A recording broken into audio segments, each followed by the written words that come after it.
Hi, everybody. Welcome to another edition of Packers Unscripted from Packers.com. I am Mike Spofford, joined, as always, by my partner in crime, Weston Hodkowitz. We're coming to you here from our studios at Lambeau Field. Wes here to talk about Packers Family Night. It took place on Saturday evening inside Lambeau Field. More than 60,000 fans was the official attendance. And I'll just start with this. I've covered a lot of family nights over the years, been to more than my share, and they all start to run together after a while. Unfortunately, the ones that we usually remember are for bad reasons, like when Brian Bulaga tore his ACL or when Mason Crosby had a horrible night and we all thought he was going to be replaced as the Packers kicker. Was the same night? Was that the same night? Yeah. I was thinking they were back-to-back. See, that's what I mean by it all runs together. I thought those were back-to-back years, actually. 2013. Those were on the same night. Okay, well, anyway, my point is we usually don't remember family nights for good reasons or really exciting things, but I'm going to remember this one because of that young man who was in front of those 60,000 fans and was catching those punts like nobody's business, man. What a night. What an event, what an activity, and a lifetime memory for that young football player from Waupun, Wisconsin, just down the road. I was doing my little walk down to the locker room with Rob Domofsky and Matt Schneidman after the practice, almost said after the game, and we were kind of like, so what happened tonight? Like, what was the big storyline? And we all agreed it was that young dude from Waupun. Like, we should have him at the podium, because sometimes, like, when there's a big game that guys have, Aaron Jones, 4 touchdowns, or Rashawn Gary, 3 sacks, they'll go to the podium in addition to the quarterback and the head coach. We should just had that dude walk in there too, get a little stepping stool. He can get up on the podium. Absolutely. Boy, I'll tell you what though, have you ever seen, especially in a family night practice, a sideline come alive the way that the Packers did? Jordan Love running out there. Those guys were fired up, man. Everybody was just so geeked for this kid, and watching Rich Bisaccia, who can be kind of a stoic, cerebral, serious man, just come unglued for him. And everybody, once the kid had the 2, everybody wanted him to get the 3rd one. Oh yeah. Yeah. Nobody wanted that 3rd one to hit the ground. It was impressive. I give him a lot of credit. He had those first 2, he shoved them over into his left arm, had him cradled there, and then he managed to pin the 3rd one kind of on his chest and against the other footballs, like right in the, the same moment. Man, he couldn't have drawn it up any better. No, and it was fun. And to hear the crowd, over more than 60,000 people in attendance respond to that and just get that type of ovation. I mean, that's a memory that's going to last a lifetime for him. But by and large, I thought it brought a lot of energy to Lambeau Field as well on one of the most fun nights of the year. Well, as far as the actual Packers players are concerned, I thought we'd kind of go through family night, just back and forth talking about who we thought stood out here and there, starting with the offensive side of the ball. For me, I thought Jordan Love got off to a fast start in that practice. I thought early on in the 11-on-11s, things were really clicking, especially with regard to play action passes. He was finding some throwing lanes and having his way with the defense a little bit. That started to shift later on, as we'll talk about. I knew you wrote about Romeo Doubs. He was very impressive once again, continuing a very strong training camp, and I'll let you expand on that as well.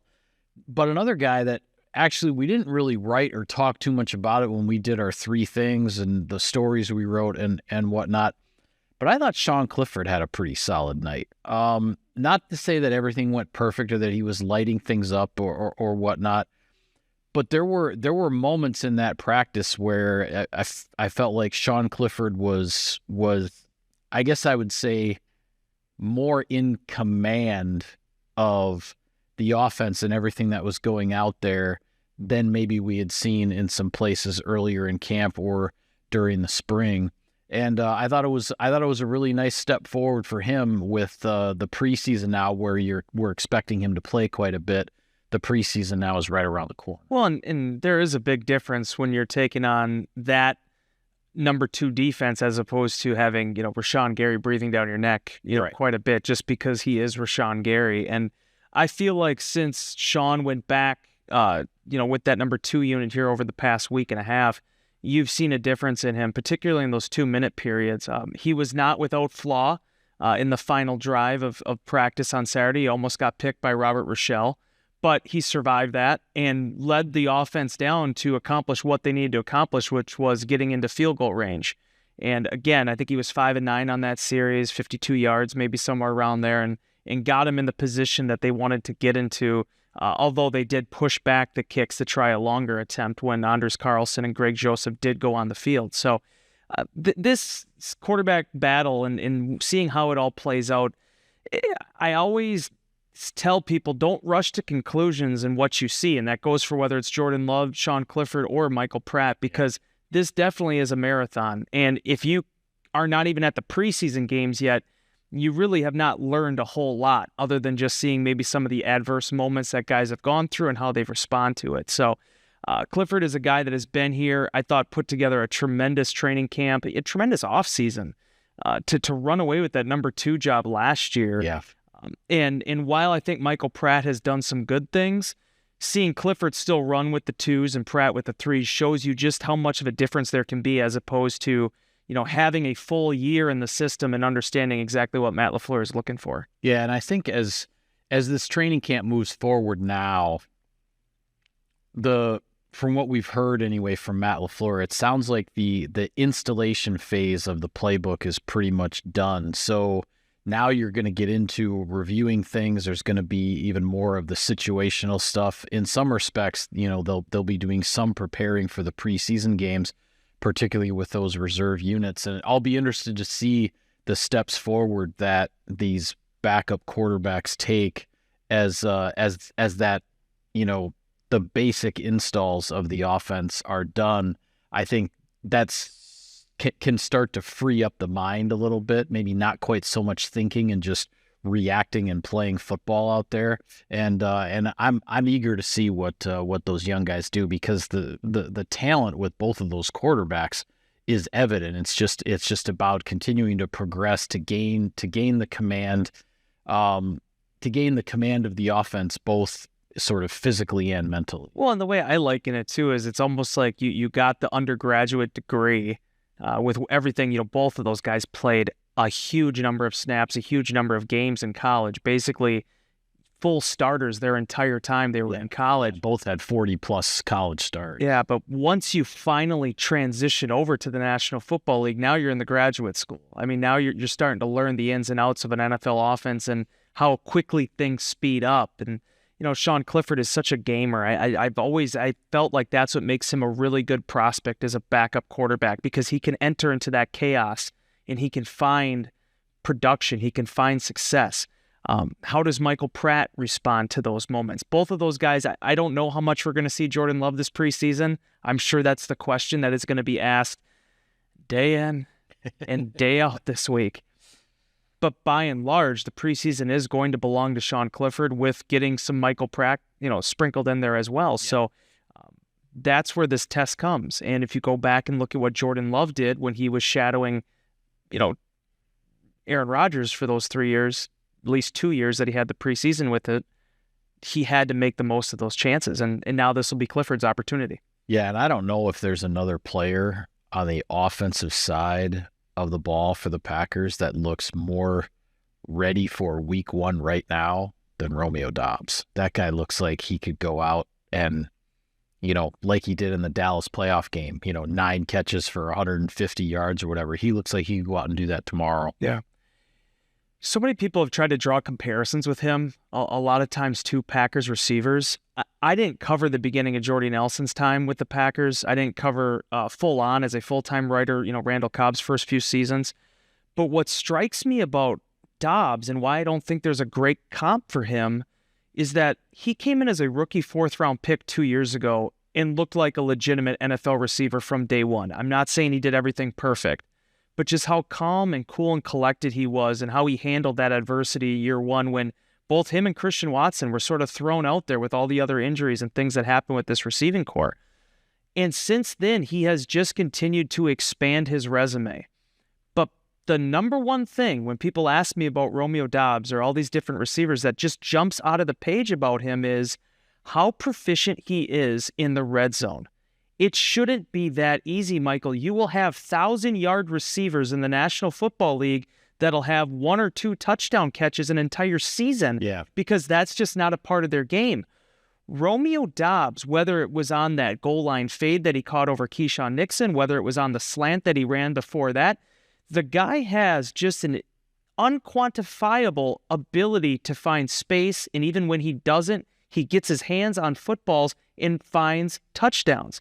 When you talk about what you want in a National Football League receiver, the way he carries himself, the way he runs routes, the way his hands have been since the day he walked in the building, I don't know what it equates to. I don't know what the numbers are going to look like, but when number 87 is on the field for the Green Bay Packers, you feel really good about their offensive chances. Yeah, Romeo Doubs is he's practically the definition of a receiver who attacks the football. He doesn't catch the football. He attacks it. And that's the thing that stands out about him that is so impressive. Hard at this point, we're 2 weeks into training camp, really hard to get a sense of where things are with the Packers running game. Obviously, we've talked before about, earlier episodes on the show about some of the shuffling going on the offensive line. The good news there, it sounds like Zach Tom will be back in 11-on-11 drills this week, according to Matt LaFleur when he was asked about that after the family night workout. So getting Zach Tom back as your starting right tackle, hopefully that can help to stabilize some things. And when we get into the preseason games, no matter, I know the starters, if they're going to play, they're not going to play a whole bunch. But it's really not until the preseason games that we get an idea of where the Packers are with their running game, because then it's finally the live tackling and things are for real. It's so hard to tell. It just doesn't feel like this Packers ground game has gotten itself established like where it wants to be. And Josh Jacobs has missed some practices. That's certainly a factor there as well. But that's going to be something I'll be keeping my eye on as we get closer to the preseason games here. On the defensive side of the ball, we've already mentioned his name, Rashawn Gary. There hasn't been a backup right tackle on this Packers offensive line that can block him. I mean, let's just be honest. They've been rotating different guys in Zach Tom's absence, and they've all had their trouble with Rashawn Gary. So that's the other matchup to watch here moving forward, is now that Zach Tom will be back at right tackle, how does he do against Rashawn Gary? I thought in the defensive backfield, a few guys really stood out to me in terms of their play on Saturday night. I thought Eric Stokes had a decent night at corner. I thought Javon Bullard really showed some aggression, attacking the ball from the defensive side of things, breaking up a couple of passes. And I'll give another tip of the cap to Kalen King, the rookie 7th-round pick out of Penn State. I was watching, I know you had your binoculars on and you were watching the offensive defensive line one-on-ones that were way at one end of the field. I was watching the pass catcher, pass defender one-on-ones that were in the other end zone. And Kalen King, he goes out there. He's a slot guy for a couple of one-on-one reps. Now, slot cornerback one-on-one in the end zone, you've got no chance. I mean, when you're an outside corner, okay, you take inside leverage, you make the guy run the fade, and then you try to defend the fade, right? Well, if you're in the slot and it's a one-on-one in the end zone and there's nobody else out there, there's nothing you can, I mean, it is way too easy for these quarterbacks and receivers to hook up for a touchdown. And King gave up a couple of touchdowns on his first couple of reps, and it looked like, things just, he wasn't quite into it. Well, then by the end of that drill, he did get a pass breakup on, I believe it was his 3rd rep in the one-on-ones in the end zone. And as I said with Kalen King when he got that interception of Jordan Love earlier in training camp, when that young guy makes a play, then suddenly, his game starts to rise. His game goes to another level. And I thought we saw him really getting after it in the 11-on-11. And I thought it was, kind of his pass breakup at the end of the one-on-ones that sparked him a little bit. And again, for a young guy, crowded position room, trying to make his way, see where he fits, earn a place on this roster and on this team. I thought he had he acquitted himself pretty well for the first time under the lights at Lambeau. To expand this out to the entire secondary, I feel like the Packers have gotten what they wanted out of this draft class in terms of being able to push the guys that have already been on this roster. Looking specifically at safety first, Matt LaFleur talking last week about the camp that Anthony Johnson Jr. has put together as a guy that's trying to sort of defend a potential starting position in the secondary after being there for most of the offseason program. The thing that I get a kick out of is that every time they put in Bullard, like they did on Saturday night, or they have Evan Williams in there, it just seems like whoever the safety has been, I've walked away from that practice going, yeah, that could be the guy. And then the next guy comes in and does something good. They all offer something different. What's going to help Williams and Bullard is the fact that they have that versatility to play the slot. I think we very easily could see either of them in the dime at some point as well. Absolutely. Just based on what their credentials are and their ability to move down. But looking at cornerback, it's such a unique position because that was the one that Green Bay didn't address. They drafted 3 safeties before they drafted a cornerback. They waited until day 3, 4th from the last pick, I believe it was, to draft King.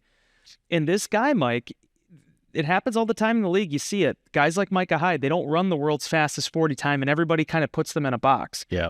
But it's how do they play the game? Do they play at that speed or do they play faster? What has impressed me about King is just how quickly he plays. And you are 100% right. When the confidence is there, when the snowball starts building, this guy gets faster and faster and more confident and triggers even quicker. Yeah. And when he's made plays, that's when he's doing it. He's triggering. And I could see why that's why the Packers feel like that could potentially be a good spot for him in the slot, because it's allowing him to use his body more, and it's allowing him to use those deductive skills to go out there and do it. Preseason is going to be a huge challenge. That's going to be the next step for him. The joint practice with Denver, I can't wait to watch it. But for the Green Bay Packers to invest the resources that they did in the draft in that safety and secondary and cornerback, the secondary, I love everything I've seen, because all these guys, I've looked at them and said to myself, that's what you want to see in terms of being able to rise the standard in that room. Yeah, you have to. There's, we always talk about the short memory and things like that at cornerback, and that's something that anybody who plays that position, you have to learn. You have to have that mentality. There's also a fearlessness you have to play that position. You can't be afraid that you're going to get flagged for pass interference or some kind of contact. It's going to happen. I mean, nobody's going to go through a season or even a month, flag free at that position. You have to have the fearlessness. And we saw sort of that level of fearlessness early on last year with Carrington Valentine as a 7th rounder when he got thrown into the mix because of the injuries, and he was playing in games like more than we ever expected. I'm seeing a little bit of that, already with Kalen King, and I'm eager to see, kind of where he goes and where he takes it from here. I got to take care of some sponsor business here, Wes, before I forget. Sirius XM NFL Radio delivers hard-hitting analysis and up-to-the-minute NFL news that true football fanatics need 24/7, 365. And at Cousin Subs, we have something for everyone, like our Wisconsin cheese curds, mac and cheese, golden fries, and creamy shakes, all paired with your favorite sub or sub in a bowl of Cousin Subs, 50-plus years of better.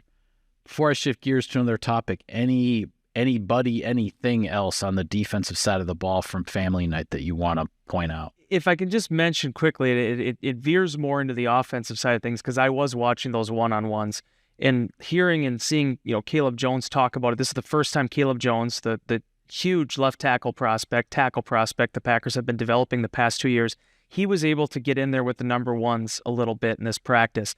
And he was talking to Paul Brettel about this in the locker room afterwards, and the challenge of trying to block a Rashawn Gary and acknowledging that he got him on a play, and then there was a play where he got him too. Yep. On the other side of things. I'm telling you, man, when it comes down to it, the way that Rashawn Gary plays his position and the way he practices, there might be better outside linebackers and pass rushers in the National Football League than Gary. You're not going to get anybody that goes harder at you in a practice than he does. Yeah. That is the ultimate litmus test for, I think, these tackles and these guys that are competing for that swing tackle role, which is now, you look at Caleb Jones being back from the hamstring, he's in that. Kadeem Telford has gotten a lot of number one reps this camp. And then certainly Andre Dillard is the veteran. And then Luke Tenuta, I thought, had a really good family night as well. He looked good. and some of the right guard stuff he was doing, in addition to later in the practice working at tackle. You're not going to see a stiffer test than Rashawn Gary. But I'll close on this when spinning it back to the defense.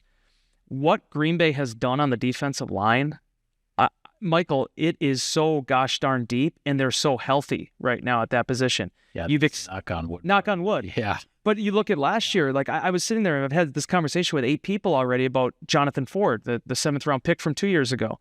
The fact that he hasn't been able to get up on the 53, well, I don't think it's for a lack of talent. I think it's because of how healthy the Packers have been there. When you have a TJ Slayton that's made the strides that they've been looking for, when you have a Devontae Wyatt that took a ginormous jump last year, going from a very rotational player to a guy that had 5.5 sacks. Colby Wooden has put on weight and looks more dynamic and has been playing a little bit of defensive end as well. And Carl Bradford has been a revelation. Karl Brooks, excuse me. Wow, that's a name. God bless you, Carl Bradford. Carl Bradford, yes, former Packer draft pick, but hasn't been around for a while. It's been about 10 years. But Carl Brooks in 4 sacks last year and looks even more confident this year. When you talk about the shift, yeah, a lot of that is Jeff Hafley, but a lot of it is having almost like a college football team now that is getting older and more experienced and more confident in what's being asked of them. And as they build that experience, Mike, it just makes them even more dangerous. I want to throw this out at you because this is something I've been wondering about, and we haven't had a chance to talk about it on the sideline yet, so I'm kind of putting you on the spot. But you and I have both been impressed with Karl Brooks and what he's done since he arrived here. And what I've been trying to figure out, and maybe I'm splitting hairs and it's all semantics or whatever, but what I've been trying to figure out is, did that guy last until the 6th round because he was playing at Bowling Green? Or did he last until the 6th round because he doesn't have, that physical look to him of a defensive lineman, of a typical NFL defensive lineman? You don't look at that guy and say, oh, he's a classic NFL D lineman. He looks different from a physical standpoint, but then you watch him play, and it's like whatever the, I don't want to say the word limitations because that's not right. The atypical look to his physical attributes, it doesn't matter because the guy has proven he can play. So I'm just wondering, when I think about all the stuff that goes on, in the pre-draft process and when you look at the combine and they do the weigh-in and like all this kind of stuff, did a whole bunch of NFL scouts look at him and just go, well, he doesn't have any physical attributes that excite me, so I'm going to, put him down the list? Or was it because of the Bowling Green and the school that he came from, or some combination of the two? I just wonder because since the day he got here, he's impressed me as a young man who has figured out how to hold his own in the NFL, and I don't think we're anywhere close to seeing how good he might be. Yeah, and it's a great question you ask. I mean, first and foremost, I understand the kickoff is changing this year, but when was the last time you've ever seen a defensive lineman as an up blocker on a kickoff? I mean, that's where they were lining him up when they were starting practice. As one of the guys right behind the initial line, it shows you with his athleticism mixed with his size, there's some interesting intangibles there. Yeah. He busted through some definitions with how he played edge rusher in college. And I'm sure that equated to, well, he's too big to be a stand-up linebacker in the NFL. Maybe that's it. Maybe there were a bunch of scouts that just didn't think he fit right or something that he just, but I give the Packers credit. They found this guy. I certainly wasn't really even aware of him, going into that draft last year. And I think he can be a really, really big part of things, not only this year, but just as his career progresses. And if one thing of, over a decade covering the National Football League has taught me and watching the evolution of defensive football, from the Mike Daniels to the Ryan Pickett's to a guy like TJ Slayton now, is at the end of the day, it comes down to, can you move the man that's in front of you? Yeah. Can you get the leverage? Can you get the pad level? Can you do everything there is to check all those boxes to win? I think some body types like Kenny Clark really lend themselves to it. 6'3", just tough as nails, 315 pounds, is going to put his feet in the dirt and you're going to have a hard time pushing him back. Yeah. But then you got guys like Brooks and like Colby Wooden that do things a little bit differently, but also find ways to be disruptive. And I think that's really exciting. And credit to, this is a new generation. Jason Robervich has taken this room under his wing between the defensive ends and the defensive tackles, and these guys have taken to it. It's not just rhetoric. It's not just, platitudes in the locker room. When they talk about the buy-in and when Jeff Hafley talks about the buy-in, I think you've seen it in these first 10 practices. Yeah, absolutely. Last thing before we go, big night for the kickers on family night. They got a lot of work, multiple periods where they were out there with multiple kicks. Would have been fun to see one, if not both of them, make the 57-yarder right at the end. They were really challenged with a long kick because previous to that, they had both nailed kicks from 55 yards. And Anders Carlson's actually from 55 was good by a long shot. Like, he absolutely drilled that one. Unfortunately, both guys missed from 57, but pretty decent night for both kickers. When I get asked, who's winning the kicking competition, all that I will say is, statistically, Greg Joseph is ahead. He has missed fewer field goals than Anders Carlson, but I don't like to pretend to know, what the evaluations are behind the scenes. So I will just say statistically, Joseph has the lead. But I thought both of those guys performed pretty well, and we'll see what unfolds in the preseason. I'm gonna tell you this, Mike. It's 10 practices. We have not played a preseason game yet. Things can change. I think it is an absolute tragedy that Greg Joseph just isn't already a kicker in this league. This guy, the way he's performed through 2.5 weeks, in addition to the offseason program. This guy is an NFL kicker. Yeah. And it's not just, he boots the ball far or anything. As he explained last week, and you were a part of that scrum, his mentality, this is a guy that has been through the wars. He has won jobs. He has lost jobs.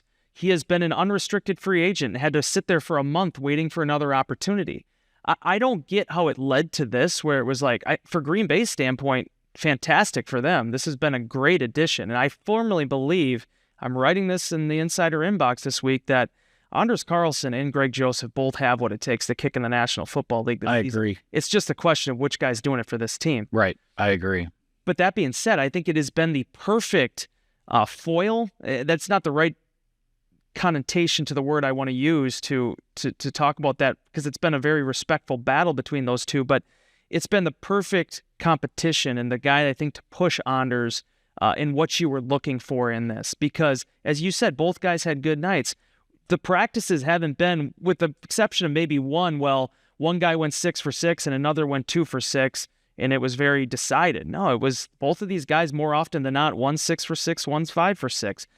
And to be honest with you, that last kick at the end of the night, Mike, they'd already been on like 8 or 9 full operations. Oh, I know that's the thing. That was a long night for those guys. They got a lot of work, and yeah, to be challenged with a 57-yarder at the end of a long practice like that was tough duty. Yeah, it didn't surprise me that they both ended up missing, but I think the competition's been really good, but like I've told people, and I said it in Insider Inbox last week, I saw Giorgio Tavecchio get out to a commanding lead over Mason Crosby in 2013 at that family night. Mason, one of his worst nights of his career. Yeah. Couldn't make anything. And then within 2 weeks, Mason had made the corrections. Giorgio was out. It can happen that fast. And it's all about, as Greg Joseph has talked about, the next kick is the most important one. And that's kind of where it is. Before we go, because you're usually the one that always throws to my story, I want to make sure I throw to yours on Daniel Whelan. You're not braggadocious enough to bring it up on your own. So I will. Some incredible information in that piece that I found very illuminating, in addition to the fact that he put on the weight, as you wrote about. He's up to about 236 from where he was at 216. But you know what really impresses me about this dude?